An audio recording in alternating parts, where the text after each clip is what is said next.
What is good, YouTube? Welcome back to the My Crypto Journey live stream. Today, we have the pleasure of having the Stealth Token CEO, Steve, with us today, here to do an AMA to answer all the questions, the burning questions after the big botched event of Stealth 1.0. Steve, how are you doing? Thank you for coming on the show. A lot of people have a lot of questions, and because I'm sure you've been going around the whole YouTube and Twitter sphere, people want answers. How are you doing? We're doing well. We're picking up all the pieces, and we're trying to piece this whole story together.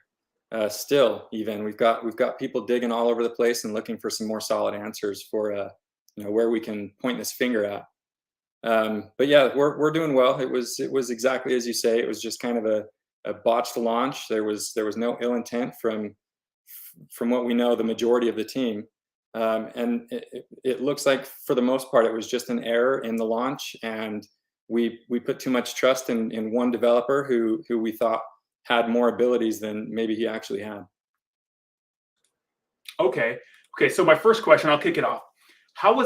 So what happened was at the end of one of my streams, I had a person come in my stream as I do and shill a token. The first thing I did was grab the actual token, throw it in the token sniffer, and then the token sniffer said it was a honeypot. So how come myself, you know what I mean? How come I was able to spot something like that, but the devs couldn't, even though this was your second time launching this, because you were supposed to have a stealth launch the first go around, correct? And there was an issue with the code, but you guys decided to relaunch and there was still an issue. What happened there? So there was actually two issues. The first time, and we only launched once. So the first issue on Saturday, the launch day, was a buy sell issue in the code that had to be fixed. And then the second issue was the next day, right before we launched. It was the bot issue. The bot, we were trying to do something with the code to make it so that the bots weren't going to be able to be in for the first like 3 blocks, at least to what we understood. And then the contract even got sent over to two other people to look at it, and one of them actually one of them actually advised our developer not to launch, and we didn't hear about that. We just heard that it was good to go. He'd fixed everything, and the project was ready to launch. A little bit of conflict because so I was watching the Twitter listening to the Twitter kind of live chat you had after, where everyone was just kind of crucifying you pretty much, right? They were just trying to come at you, and I mean for good reason. A lot of people lost. I know one guy lost 24 grand, which is insane.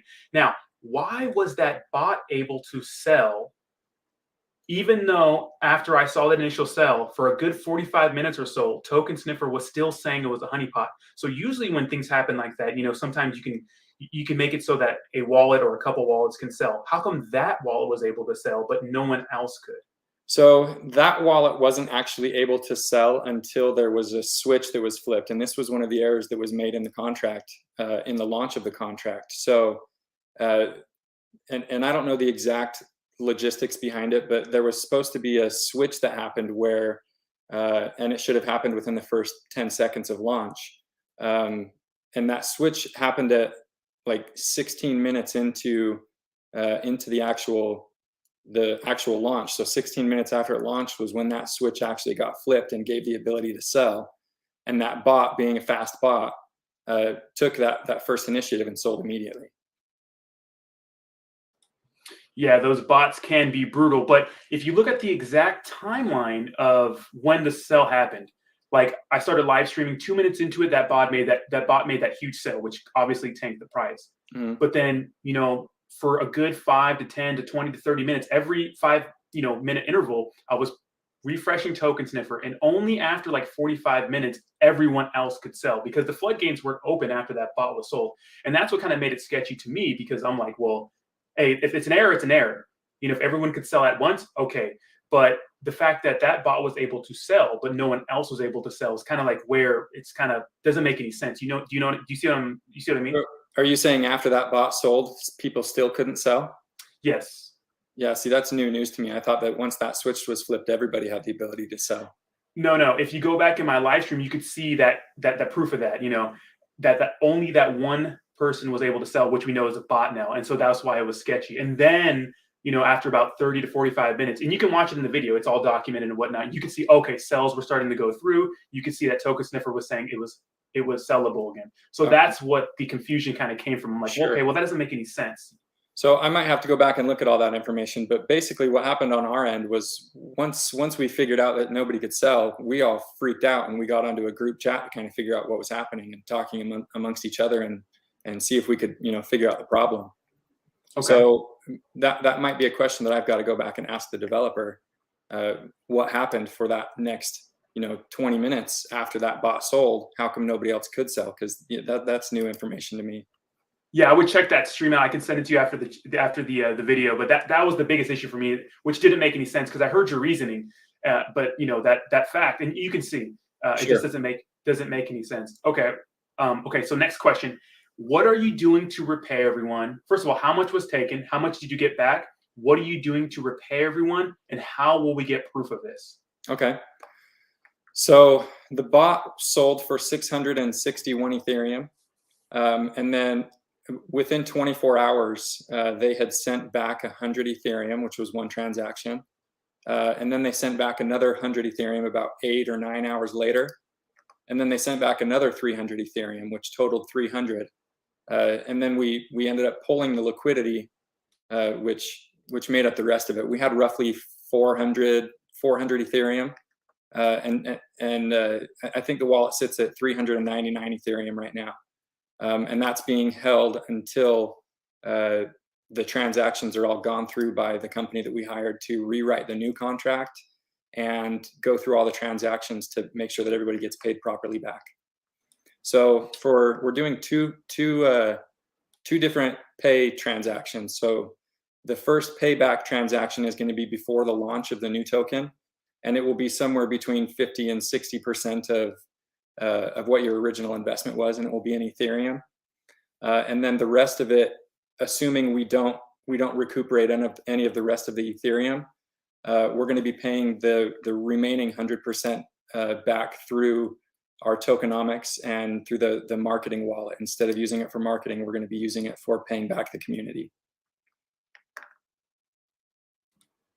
Okay, that's good to hear. Of course, we're going to want proof of that, going forward. I'm sure, I looked in your Telegram and I looked at, your new socials, and it seems like some people are still on the stealth train.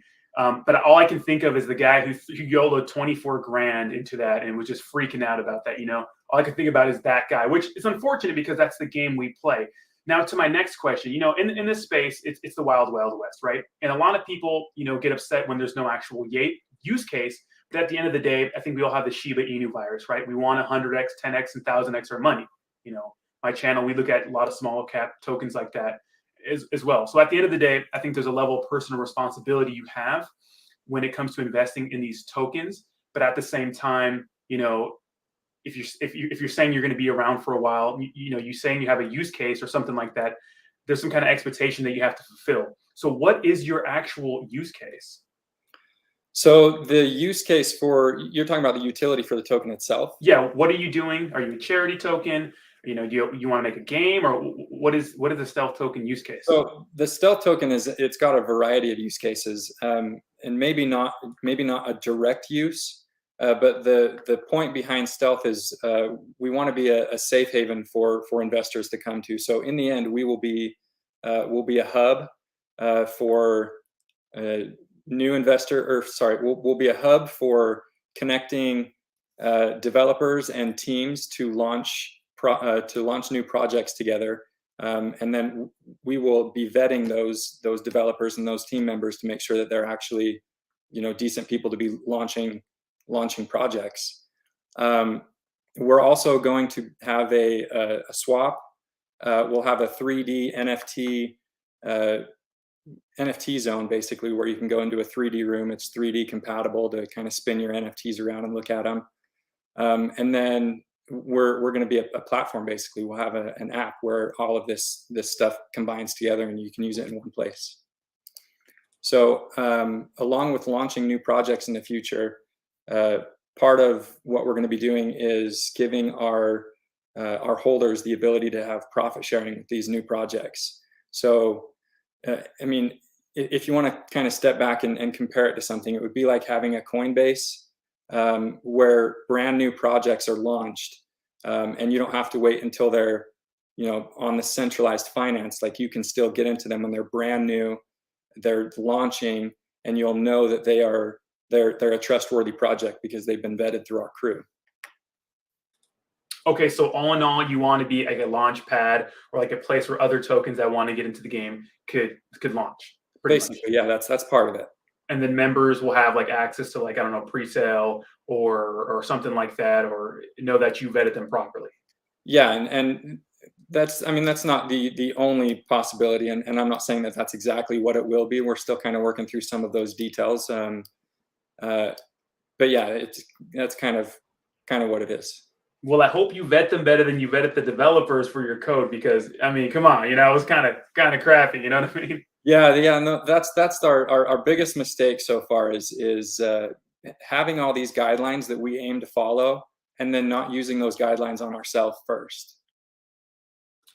Okay, so why should new investors trust Stealth 2.0? And guys, if you're in the chat right now, make sure you like the stream, subscribe, all that good stuff. But make sure you ask questions. I see some questions out there. But if you have any questions, just go ahead and leave those in the comments so we can get those rolling as well. So why should new investors trust Stealth 2.0? So what's happening right now basically is we are hitting our hardest problem first. This was something that we weren't expecting to go through, and it's basically forcing us to get really good at everything that we're saying we're going to be doing in the future. It's also giving us the ability to communicate straight to our community and get used to nonstop communication like we plan to have in the future, which is open communication and trustworthy people that you can come and talk to anytime. Okay. And as for other members of your team, who are they, and are they completely doxxed like you? They're not all completely doxxed. We've got a couple of police officers and military personnel on our team. They won't be doxing until their services are over. And then we've got a few other people that are fully doxed. So Lefty is pretty much fully doxed. Lee was, but he's obviously not on the team anymore. So over time, and once our launch happens and we've got our website up and active, our website will house basically all of our photos, all of our names, all of our bios, what we do for the company. So you'll be able to find all of our docs information on our website.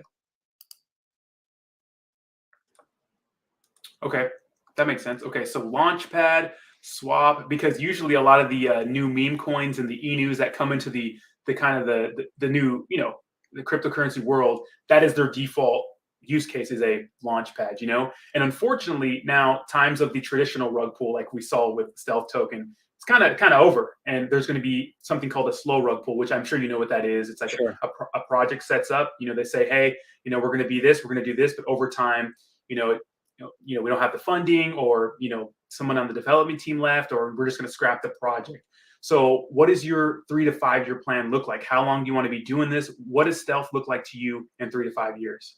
So 3 to 5 years, everything should be up and running. I mean, within a year, we were trying to accomplish everything that's in our white paper. But 3 to 5 years, I mean, I see us being a top 10 token, a top 10 cryptocurrency. That's the end goal. Is we want to be competing at the top. We want to fulfill everything that's in our white paper, and then obviously our biggest challenge, which is our biggest goal, is creating a safer space in the community for investors. Okay. Just because, being a launch pad and then having NFTs, that seems kind of like basic compared to a lot of the other tokens that we see on a regular basis, But, if that's your goal, then all we can do, at the end of the day, we're all angel investors. You know what I mean? We're investing for potential. Sure. And the potential could be nothing. You know what I mean? But we're hoping that it's not nothing, and then people want 100x or 1000x. That's what really it is, right? People just want to make money at the end of the day. Yep. Because to me, when you watch Adam Shelton's live AMA with you before your first launch, people asked you what your use case was, and you just said, we don't want to talk about that right now, which to me was kind of shady in a way, But it's cool that you're talking about it right here and you're making your goals and values clear, because a lot of people want to know that first. I mean, correct me if I'm wrong, but when I watched that live AMA and someone asked what the use case was, you'd really want to speak on it. So, I mean, it wasn't that we didn't want to speak on it. It's that we've got a lot of plans for the future, and we see a lot of these big apps trying to hold us back in the future from getting there, which is, the reason why not wanting to talk too much about too far into the future. But I mean, everything that I just told you was I feel like it was included in that AMA, wasn't it? I just remember a question, somebody asking, and you said that we don't really want to talk about that or touch on that right now. So I may be wrong in that area, but we do have our first question. Okay. J World Crypto says, what company did they subcontract to create the token? For the V2 for the next launch. So Yeah. the company's called Digital Assets Recovery, and they've already got a token out. So Matt Wenta and JJ are the two main guys over there. Okay, awesome. And then along with their name, Digital Assets Recovery. So once they're done writing the contract and once they're done going through all the transactions so that we can start sending Ethereum back to holders, we're going to hire them to start investigating and finding out how they can get the rest of that Ethereum back as well. Okay, awesome. And so the bot that took the Ethereum, was it like it was malicious, right? They did it just to do it, right? They planned on doing that, or someone set the bot for like 100% gains or something like that. Explain exactly what happened with that bot. So I don't know exactly how you can use bots. I don't know whether you set them for 100% sells or whatnot, but to my knowledge, yeah, it was set for 100% sell as soon as it had the ability to. And had that switch been flipped earlier into launch, it would have sold, if it bought 10 Ethereum, it would have sold as soon as it reached 11 or 12 Ethereum, and none of this would have happened. But, then we also wouldn't have found the errors in the contract that we found. So, I mean, it's really like a double-edged blade and a blessing in disguise, kind of. It's ultimately going to make the second project launch a lot stronger and more reliable, because it's been written by someone who actually has the capabilities to write a contract. Okay. Some would argue that should be the first that should be the first step in making the token in the first place. Did you actually copy and paste this token from another one, or did you guys create the code organically? So we were under the impression that the whole thing was being written by somebody who knew exactly how to write code and knew exactly what he was doing. But in the end, we found out that wasn't the truth. That wasn't what was happening, and a lot of it probably was copy and pasted. Yeah, we see that. Sometimes that works though. If they just fix a few things here and there, and Token Sniffer does flag you on that part, saying, "Hey, there's similar copies." But at the same time, it's like a token can still be good even if, it's copy and pasted. Okay, I think the biggest thing is like, hey, guys out there, when you're getting invested into a new token, just throw it in the Token Sniffer. Do a little bit of research. I know you want to be first in a project, but saving the extra 10 seconds or 20 seconds it takes to throw it into a Token Sniffer could save you a lot of money. Now, people keep asking, and can you just let them know, what are you doing again, just real quick, to repay people? And then what is that going to look like? What's the timeline? And how are you tracking all these people? I know the answer to those, but I want you to explain it to the Sure. So we've hired a company called DAR, Digital Assets Recovery, and they are doing two things for us right now. They are rewriting our new contract, and they are actually launching it for us. So we won't be launching it. And they have, launch insurance and all that jazz. So it's supposed to be a 100% foolproof launch. But they are also compiling all of the transactions from the first launch. And then they are taking the Ethereum that we've received back, which is roughly 400 ETH, which is roughly 50 to 60% of the entire total out of that 661. And then we will be dispersing that out of their transaction information back to the community. And then we will be launching, hopefully a couple of days later, the new version. And then instead of taking our tokenomics and paying the marketing wallet and paying the team and doing the standard transaction stuff that happens behind the scenes, those funds will actually go towards recuperating the 40 to 50% that's left to the community before it actually pays the marketing wallet and starts paying the dev team. Got it. Okay.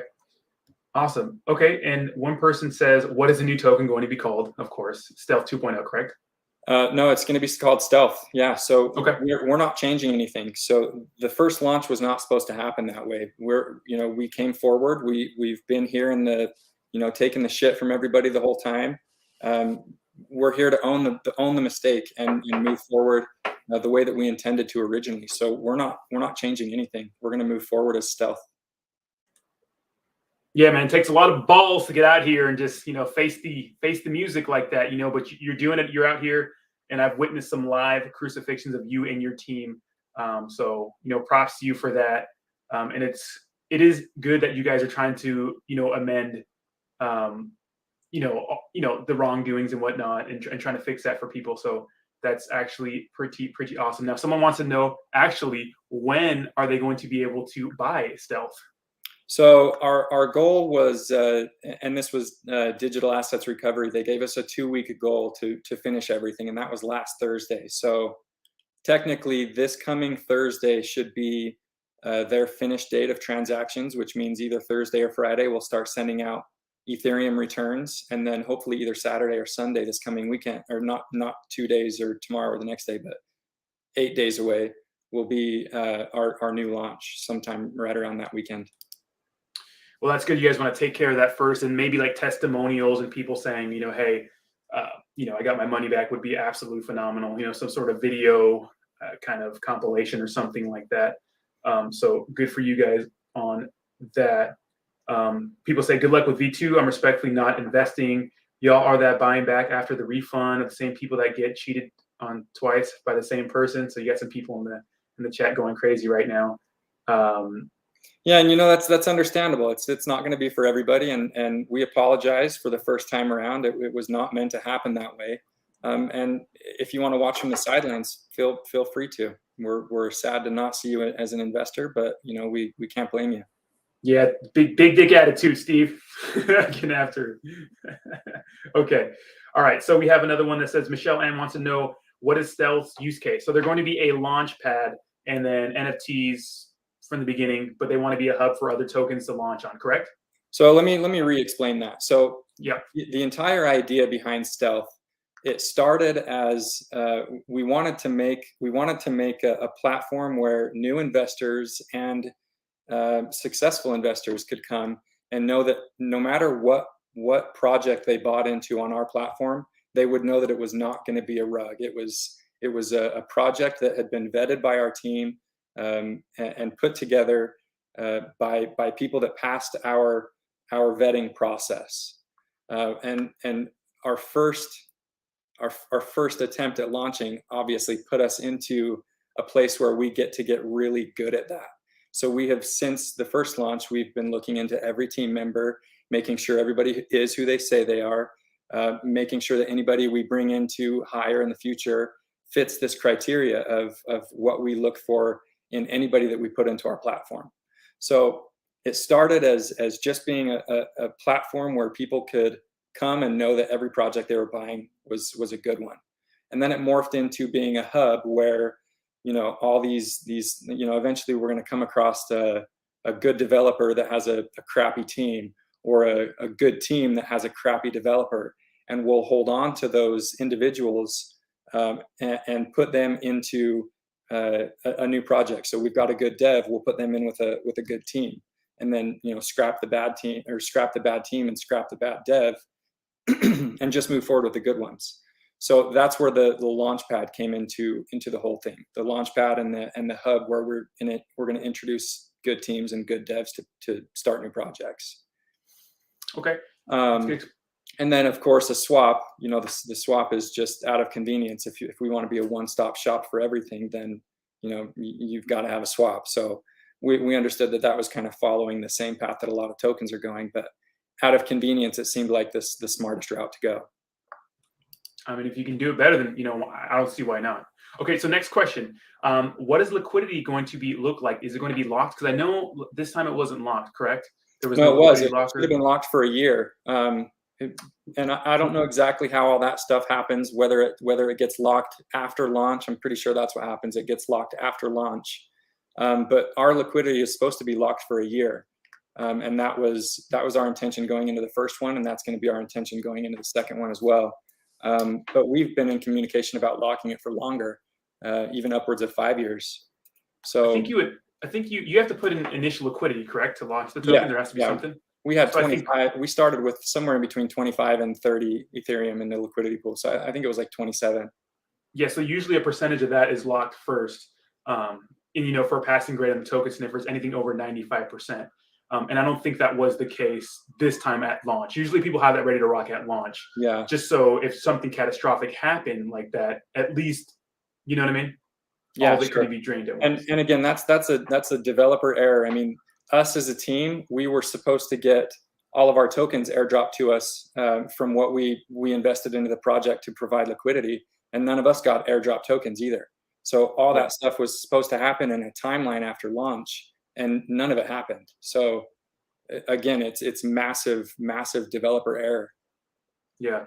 Going forward, I'm sure you don't need to hear this from me, but maybe getting a 99% liquidity locker, trust swap or Unicrypt, probably the best thing to instill some more trust, in your Sure. project, Yeah. because I know it for sure wasn't locked at launch, because it just wasn't there. Yep. And Um, these are great things that I can check into with DAR too, because we've got a list of questions for them, and as they get closer to finishing the contract, these are important questions to have answers to. okay.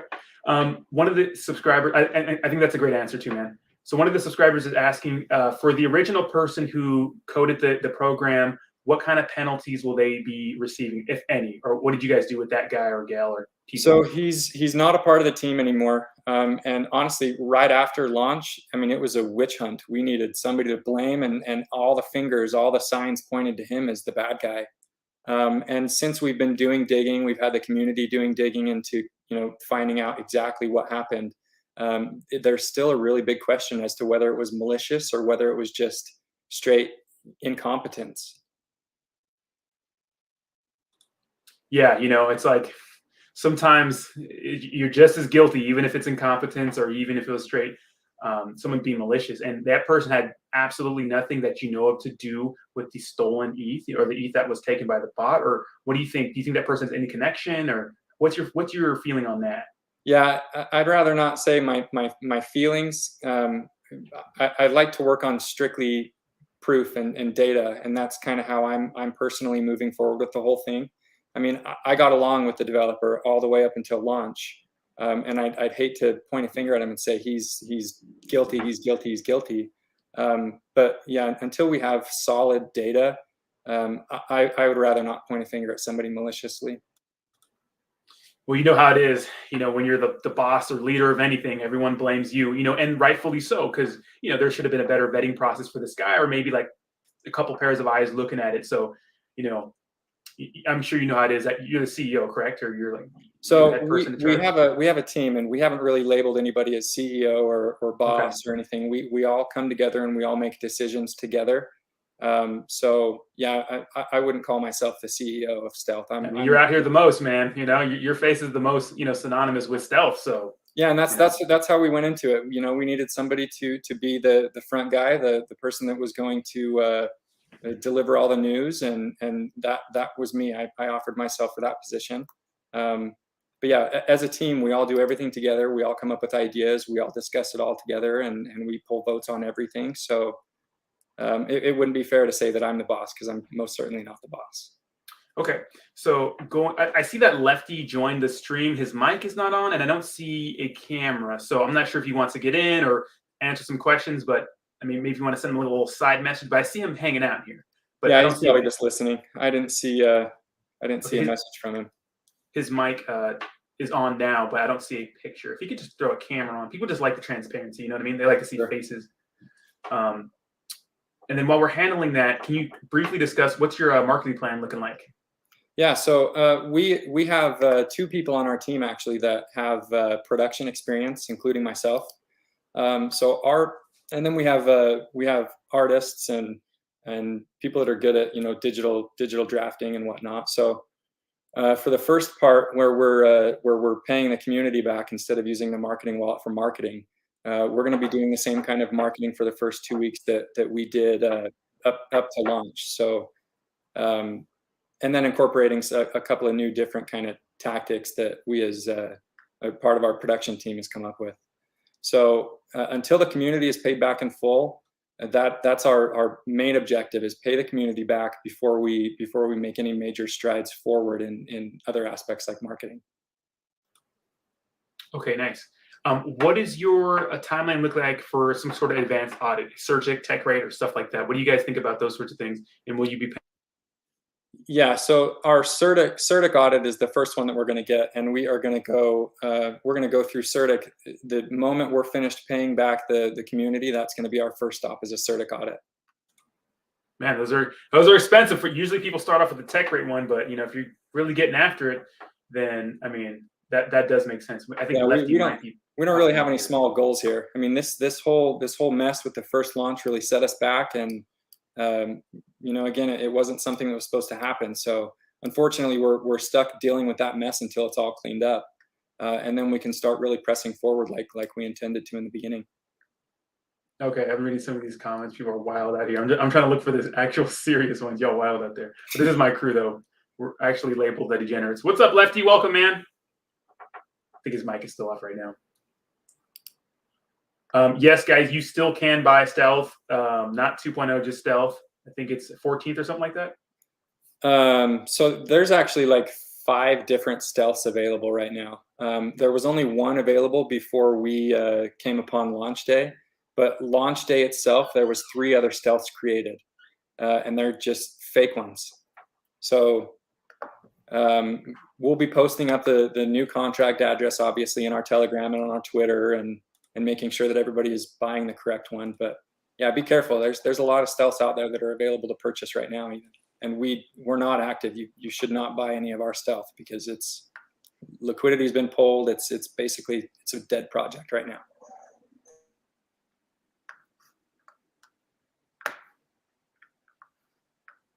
You're muted. I can't hear you, Rodney. Oh, excuse me. Yeah, a lot of people understand that, especially in the chat, they understand that, there's a lot of copycats out there, so you got to be careful. What's up, Lefty? How are you doing? Welcome to the stream. That's a nice angle we got going right there. We got that. Hey, Rodney, sorry. What's up? I can go to FedEx you a mic stand. Excuse me, camera stand. Yeah, how you doing, man? What's your role in the team? And how are you? What's going on? Good. Yeah, sorry, I wasn't quite prepared for on-camera performance. So it took me a minute there. I'm doing well. My role in the team is, we all, as Steve had said, we all make decisions together. I mean, I really enjoy the hype. I really enjoy, getting the crowd going and doing, like giveaways and stuff like that. And I was also part of the vetting team. Okay, so you were on the original team, right, of the last launch? Oh, absolutely. Yeah, definitely. Okay, and what's your background in crypto? Have you guys ever worked on any other tokens together, or what's the deal with that? No, I have not. I've been in crypto since we're losing you a little bit. 2016. What was that? I think we're losing you a little choppy. Let's see. Yeah, I'm sitting pretty much right next to my Wi-Fi. I got full service. I'm not quite sure why. I apologize. Oh, it's all good. Happens. I meant like your role. Have you guys worked on a token together before? Is this your first token launch, or what other projects were you guys in before this, if any? This is my first token launch. Yep, mine too. Okay, yeah, how'd you guys meet? You guys just. So we all met because we were all big holders in a specific token. We met in a chat room, and come to find out after we'd all met, we all found out that we followed each other on social media already for a couple of months, and there was a reason that we followed each other, and it was because we liked the things that each other talked about. So it's kind of like kindred spirits kind of thing. But as we met in this room, we just kind of started a discussion about what it would be like to have our own token, and then we moved to another chat room and spent like 2 weeks in that chat room talking about whether or not we were serious about moving forward, and those of us that decided that we really wanted to take a shot at this and figure it out, we started a final chat room where we all went and kind of hashed out the ideas of moving forward with a token for the next month and a half. Okay, how big is your team? There's currently 14 of us. Okay, and you guys are all docs and whatnot? No, not all of us. Like I said before, there's a couple of team members that are police officers on our team. Some of them are military personnel, so they can't dox currently. But what kind of military personnel are they? I mean, I'm actually in the military right now, and it's okay for me to. Are you? Are they like super top secret special forces guys, or what's the deal with? Because the maximum transparency, the best. I know you're here and Lefty's here, but after the Suzuki rug pull, we had some people that were just guys they hired to be spokespersons. You know what I mean? Sure. Yeah. Yeah. And so another point of stealth that's going to be, a benefit to the community is part of what we aim to do is clean up after rug pulls like Suzuki. We actually looked into Suzuki to see if it was one that we could step in and figure out how to solve. But yeah, as for doxing, eventually our whole team will be doxed. But until then, it's just going to be a handful of us. Okay. Yeah, I could see how this could interfere with a police or military job. But at the same time, it's like if you're going to be in a token, you know what I mean? It's becoming more and more acceptable to dox yourself. Now, it's double standard because Shiba Inu, obviously, no one doxed themselves. Bitcoin, arguably, no one has doxed themselves. But, when it comes to different tokens, people are starting to expect that. Now, as for your website, do you have a website right now? Because last time I tried to check your website, there was just a countdown. Yeah, you have a website? Go to www.stealthstandard.com. That's our new website location. And the reason why the website wasn't launched on the countdown website was because what happened at launch. Our developer actually owned the domain for the original website. And, we couldn't take anything through the developer. Since we had to get rid of him, we had to basically start fresh with everything all over again. Okay, I'm going to take a look at it and just so we give our users a look at the website and stuff. And you share your tokenomics and everything on there and whatnot. Mm-hmm. Or it's just this. Okay, I see. Yeah, awesome. There. Okay, cool. Yeah, you guys should just put that in your Twitter so it makes it so people can, check it out a little bit. I mean, it's just one of the things people I was under the impression it was in there. Maybe it's not been added yet, but yeah. No, I'm looking and it's just your Telegram. Yeah. Yeah, just so people can see it in your description, so people, because I can see there's people in the chat that actually want to get into stealth token and whatnot. So there's people are still interested in your project and whatnot. So all right. Lefty, were you on that live Twitter after the first botched launch, or was that you speaking there, Lefty, or who was that? Who was that guy? Which Twitter? The Faltron group? Directly after the first one, directly after the launch, where the guy was saying that he lost $24,000 and stuff like that. Was that you in that group? Honestly, Rodney, I may have been. I was in a lot of different groups and a lot of live chats and a lot of voice chats and chat rooms.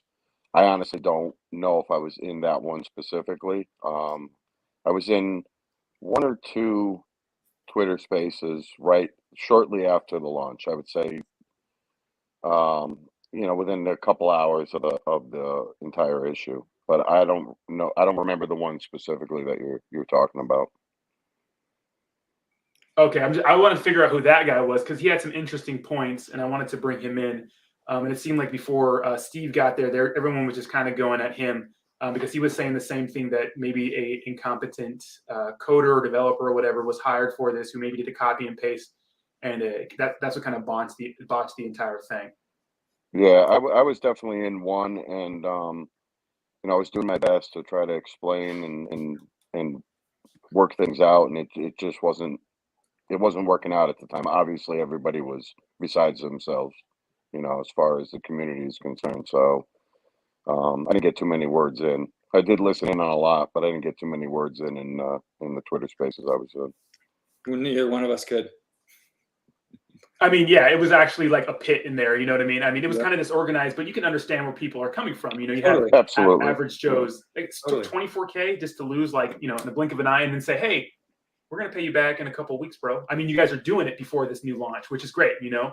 And of course, everyone's going to want to see proof of that. Yeah. So, I mean, Absolutely. and let me add to that. I mean, I lost pretty close to 25K too. Like it's gone. And me and the rest of the team still have to fund the new liquidity pool. Like we're hurting just as bad as the community is. And we're still putting the community first in cleaning up this mess. Yeah, I don't think we spoke too much about that. You know, I mean, I'm out 70,000 after the launch. So yeah, a lot of people are, man. But at the same time, you know, you're the developers and stuff like that. So, you know, I mean, it's your business. It's a risk. At the end of the day, it's everyone's risk, you know, because it's a business. We're angel investors. We're hoping this thing goes to the moon. It might not. You guys could be a fair launch and scrap a month down the road because something crazy happened. You know what I mean? Mm-hmm. Mm-hmm. So Andy Decepticon asked, "Where's the liquidity?" The liquidity is in Lefty's wallet right now. So about an hour after launch, we had the developer pull liquidity so that people would stop trading on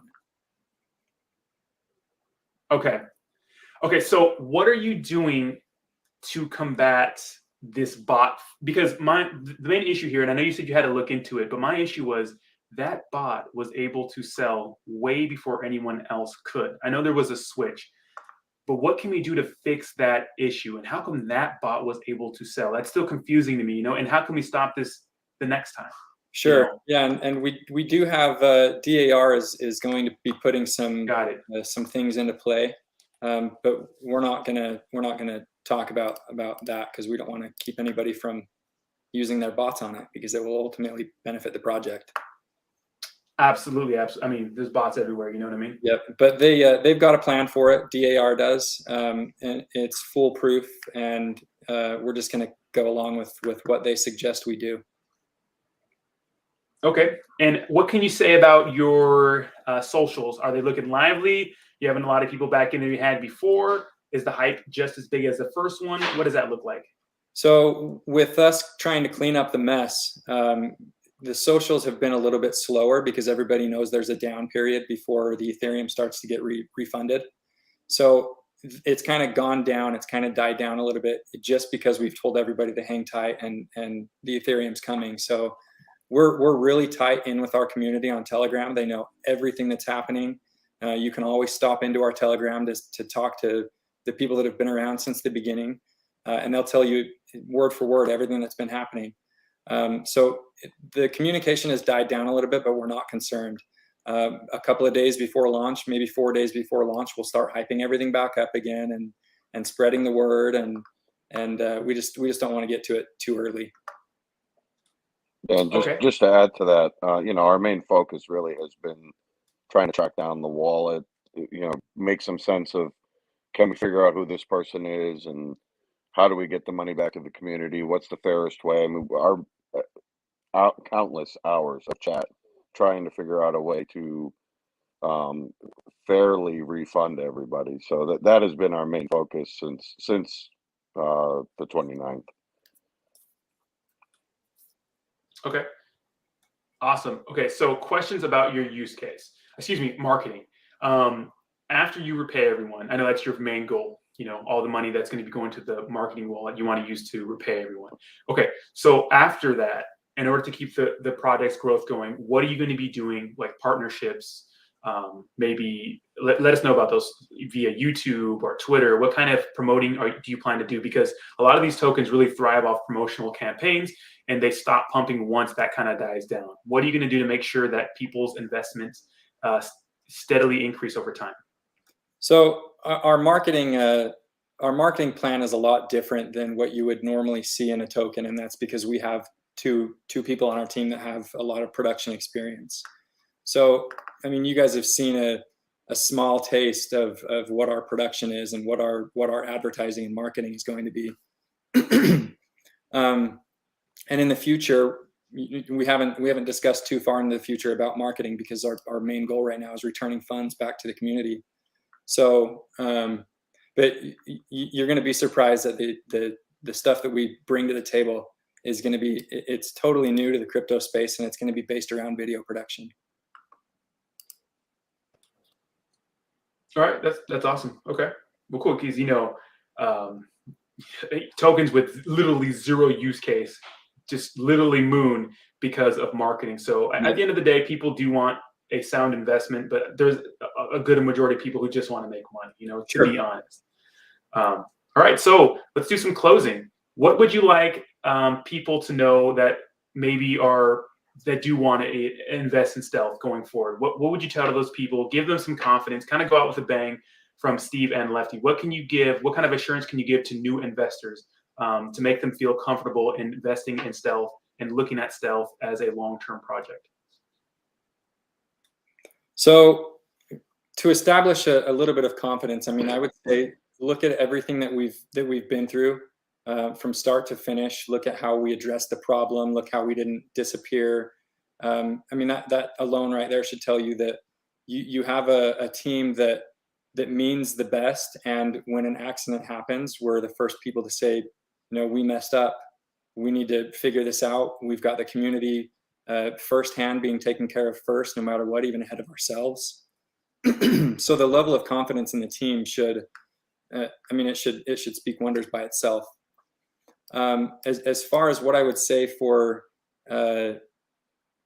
confidence in the project, the end goal for what we're aiming for stealth, it is to be literally everything that the crypto space needs right now. It's safety. It's knowing that you can put your funds into an investment, and then you don't have to check it every 25 minutes to make sure it's still doing okay. You don't have to wonder what it's going to be when you wake up in the morning. Did something happen crazy last night?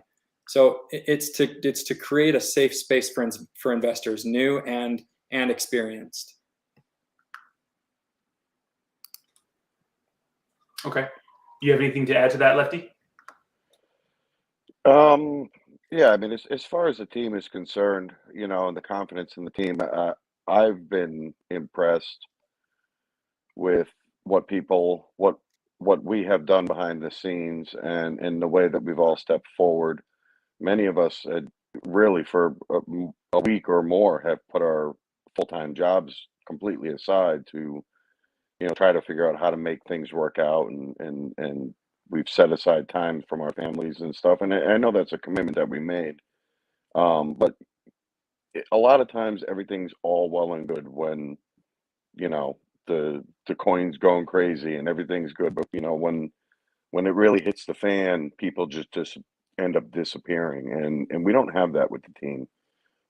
So I've been very impressed with the way the team has handled this entire thing. Yeah, I mean, I'm not the best speaker in the world, if you can't tell, but that's my take on the whole thing. Just the amount of heart and soul that the team has put into making this right.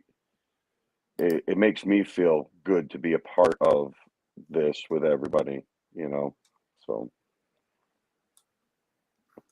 All right. Well, thank you very much. Yeah, and you made a good point there. Yeah, it is inconvenient. You guys are going through it right now, but rightfully so after what happened, because it was negligence. You know what I mean? And as leaders of a project or group or anything, head coach, you're responsible for even a coder being dumb or being negligent or not being the right guy. But it seems that going forward, you guys picked the right guy, and you guys are going to do better. And I do appreciate you guys taking the time to come on here and explain yourselves, because there is people in the chat who are sympathetic to you guys and believe in you guys.